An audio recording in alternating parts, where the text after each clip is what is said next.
Hey guys! Today I want to show you how I use my Ttukbaegi. A Ttukbaegi is a traditional Korean earthenware pot, kind of similar to a tajin. It retains heat really well, so it's perfect for keeping stews boiling hot at the table. But it's also porous, so it needs a bit of special care. Today I'm going to cook the essence of Korean food, plain white rice. Rice has a very special place in the heart of every Korean. Our version of "How are you?" is "Have you eaten rice?"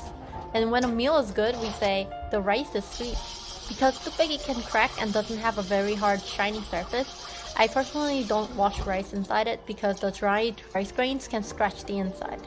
So I use a separate bowl to wash the rice. Koreans always wash rice with water for a cleaner taste. Don't rub the rice, that can break the grain. Just gently stir, stir, stir and pour out the cloudy water. I like to save the water from the third or fourth rinse. By then, all the dirt is gone and it's mostly just starchy water.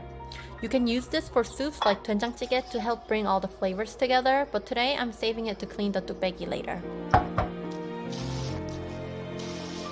Now I'll put the washed rice into the ttukbaegi and add water. The standard technique to measure water is to place your hand on top of the rice and fill the water up to cover your fingers. Of course, this would vary depending on how thick your hand is and whether your pot is pressurized or not. Since ttukbaegi isn't pressurized, it's better to add a little more water to account for the water boiling off. Put the ttukbaegi directly on high heat with the lid on. Once the lid is on, don't open it until the rice is fully cooked and rested. In Korea, we don't boil rice in lots of water and drain it, so heat distribution really matters. Opening the lid too often can lead to undercooked rice on top and burnt rice on the bottom. So trust the process, trust yourself. This is not rocket science, just a couple of less than perfect batches and you'll be a rice cooking master. You'll see steam and water coming out around the rim and through the steam hole on top. Let it boil on high heat for about 5 minutes, then lower the heat.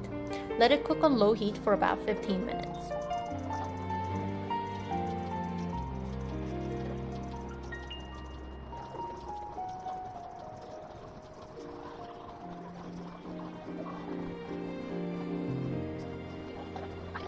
This might sound unusual if you're used to American cooking, but smell the steam.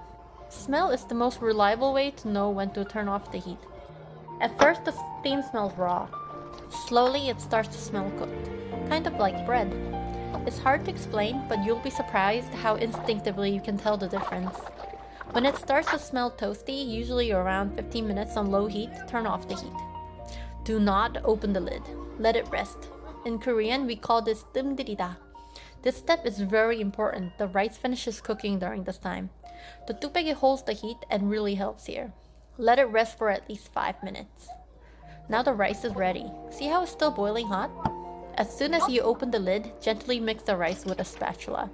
Flip it so the rice from the top and the bottom gets mixed evenly. Try not to mash the grains.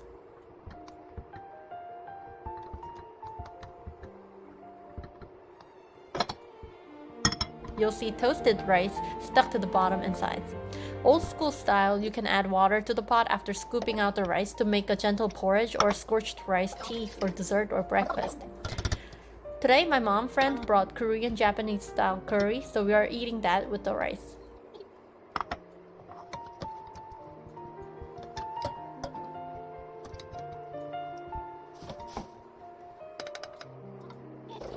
Last but not least, let's clean the ttukbaegi. Because ttukbaegi is porous, you should never use soap. Soap gets absorbed into the tiny holes and comes back out the next time you cook. First, I use a designated sponge to remove any rice residue.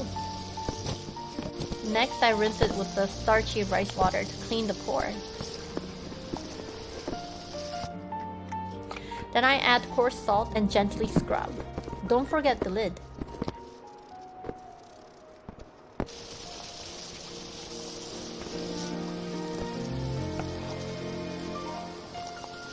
Finally, dry it with a clean dishcloth and you're done. Take care of your ttukbaegi and the ttukbaegi will take care of you. Happy cooking!